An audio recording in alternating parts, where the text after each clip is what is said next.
గురించి మాట్లాడుకుందాము. ఇప్పుడు నార్మల్గా చూసుకున్నట్లయితే ఇప్పుడు ఫ్యామిలీలో ఇప్పుడు చాలా మంది ఈ జనరేషన్లో చాలా మంది విడాకులు తీసుకుంటున్నారు. సో ఏ సందర్భాల్లో మనం విడాకులు తీసుకోవచ్చు అంటారు? ఓకే. సో ఇక్కడ విడాకులు అనేటిది ఇంతకుముందు ఒకప్పుడు విడాకులు అంటే చాలా పరువుగా ఫీల్ అయ్యేవాళ్ళు. సో ఒక విడాకులు తీసుకుందామంటే వాళ్ళు అబ్బో విడాకులు తీసుకుంటే ఎంత కష్టమవుతుందో అని ఫీల్ అయ్యేవారు. ఇప్పుడు విడాకులు అనేది మామూలుగా చాలా చాలా ఈజీగా అయిపోయింది. సో విడాకులు ఈజీగా అయిపోయింది అంటే కోర్టులు కూడా వాటిని యాక్సెప్ట్ చేసే పరిస్థితి ఉంది. సో ఇక్కడ విడాకులు మనకు రెండు రకాలుగా ఉంటాయి. సో మ్యూచువల్ డైవర్స్ ఉంటుంది, లేదా కంటెస్ట్ డైవర్స్ అని ఉంటుంది. మీరు ఇక్కడ మ్యూచువల్ డైవర్స్ అనేది ఏంది, ఇద్దరు ఒప్పందం ప్రకారంగా డైవర్స్ తీసుకుందాన్ని మ్యూచువల్ డైవర్స్ అంటారు.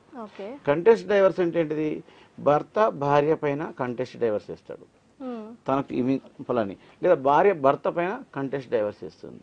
ఇప్పుడు ఎగ్జాంపుల్ విడాకులు తీసుకోవడానికి మనకు సాధారణంగా 7 రకాల కారణాలతోని విడాకులు తీసే అవకాశం ఉంటుంది.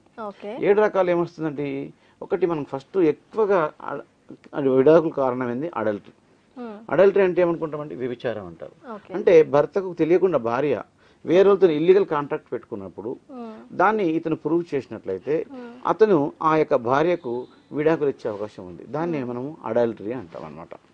సో అలాగే భర్త భార్యకు తెలియకుండా కూడా ఇల్లీగల్ కాంట్రాక్ట్ పెట్టుకున్నప్పుడు భార్య తనకు నచ్చట్లేదు, నువ్వు నీ వ్యవహారం నచ్చట్లేదు, నువ్వు ఎట్టి పరిస్థితుల్లో ఇల్లీగల్ కాంట్రాక్ట్లు మెయింటైన్ చేస్తున్నావు, నాకు నువ్వు వద్దు అని చెప్పి తను కూడా ఈ అడల్టరీ కింద డైవర్స్ పెట్టుకునే అవకాశం ఉంటుంది. దాంతో కంటెస్ట్ డైవర్స్ వచ్చే అవకాశం ఉంటుందండి. రెండోది ఏమనుకుంటాం మనం ఇప్పుడు, క్రుయాలిటీ. క్రుయాలిటీ అంటే ఏంటి, మనకి ఇక్కడ హింసించడం. హింసించడం మనం 3 రకాలుగా ఉంటాయి. ఫిజికల్గా ఉంటుంది, మెంటల్గా ఉంటుంది, పరిస్థితుల ప్రకారంగా ఉంటుంది.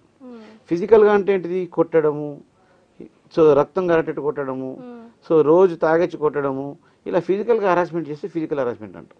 మెంటల్గా హరాస్మెంట్ అంటే ఏంటిది, ఏదో ఒకటి మనకు వంట మంచిగా లేదని తిట్టడము, లేదా ఉన్నప్పటికీ బాగున్నా బాగాలేదని చెప్పడము, ఆమెను అనుమానించడము, లేదా అతన్ని అనుమానించడము, పరిస్థితులు ఏ రకంగా కూడా ఇంటికి వస్తే కూర్చోకుండా నిలబడకుండా ఎప్పుడు ఏదో ఒక రకంగా మెంటల్గా ఫిజికల్గా హరాస్మెంట్ చేస్తే దాన్ని మనము క్రుయాలిటీ కిందనే తీసుకుంటాం.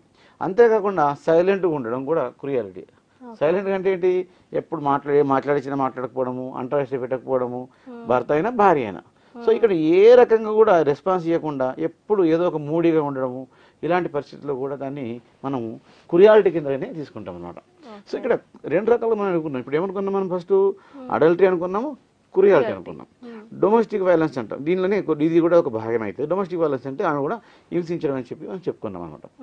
మూడోది ఏంటంటే, భార్య కానీ భర్త కానీ 7 సంవత్సరాల వరకు కనిపించకుండా పోవడం. అంటే భార్యకు చెప్పకుండా అతను 7 సంవత్సరాలు పోయిండు. 7 సంవత్సరాలు పోయితే ఎప్పుడు వచ్చాడో తెలియదు, మనిషి ఉన్నాడో లేదో తెలియదు, చనిపోయాడో ఉన్నాడో తెలియదు. ఇలాంటి సందర్భాలల్లో ఆమె డైవర్స్ అప్లై చేసుకోవచ్చు. లేదా 2 సంవత్సరాల గ్యాప్ ఉంటే కూడా అప్లై చేసుకోవచ్చు. కానీ 7 సంవత్సరాలు ఉంటే మొత్తం డైరెక్ట్గా చేసేసుకోవచ్చు. అంతేకాకుండా డిసీజెస్ అండి. డిసీజెస్ అంటే ఏంటి, ఇతనికి అని ఆమెకు కానీ ఒక పెద్ద రోగం వచ్చింది అంటే ఏమంటాము, కుష్టి రోగం అని. ఒకప్పుడు కుష్టి రోగాలు ఉండేవి, అంటువ్యాధి రోగం వచ్చింది. సో అంటువ్యాధి రోగాలు కానీ కుష్టి రోగం కానీ ఉన్నప్పుడు ఇతను నాకు రోగిష్టి, ఇతను కాపురం చేయలేను అని చెప్పి ఆమె డైవర్స్ పెట్టుకోవచ్చు. లేదా ఆమెకు ఉంటే అతను కూడా పెట్టుకోవచ్చు. అంటే డిసీజెస్ అనేటివి ఉంటే కూడా మనం పెట్టుకోవచ్చు అనమాట. సో అంతేకాకుండా ఇప్పుడు మనం ఏమనుకున్నాము, అడల్టరీ అనుకున్నాము, డిసీజ్ అనుకున్నాము, 7 years అనుకున్నాము. అలాగే తర్వాత మత మార్పిడి అంటే రిలీజియన్ చేంజ్ అయిపోయింది అనుకుందాం. అంటే ఇప్పుడు భార్య ఉన్నది, తను ఏమనుకుంటుంది, భర్త ఉన్నాడు, అది అనుకోకుండా హిందూ నుంచి నేను ముస్లింలోకి వెళ్ళిపోతాను అంటాడు భర్త. హిందూ నుంచి ముస్లింలోకి వెళ్ళిపోతే ఈమె హిందూ అవుతుంది అని ముస్లిం అవుతుంది. అప్పుడు నువ్వు హిందూ మతం నుంచి ముస్లిం మతంకి వెళ్ళిపోయాను, నాకు నచ్చట్లేదు అని చెప్పి ఆమె డైరెక్ట్ డైవర్స్ కాంటెస్ట్ చేయొచ్చు, డెఫినెట్గా చేయొచ్చు.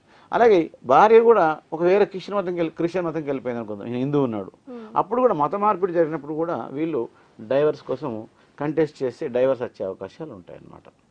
సో అలాగే ఈ యొక్క డైవర్స్ కోసం మత మార్పిడి కాకుండా మనం మెంటల్గా హరాస్మెంట్ చేసినప్పుడు కూడా మనం డైవర్స్ ఇచ్చే అవకాశాలు ఉంటాయి.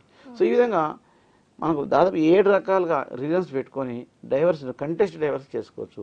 ఒకవేళ మ్యూచువల్ డైవర్స్ అంటే ఇద్దరు మాట్లాడుకొని చేసుకుంటే మ్యూచువల్ డైవర్స్ అయిపోతుంది. సార్ ఇప్పుడు మ్యూచువల్ డైవర్స్లోనే వాళ్ళిద్దరికి తీసుకుందాం అనుకుంటారు, ఓకే అనుకుంటారు.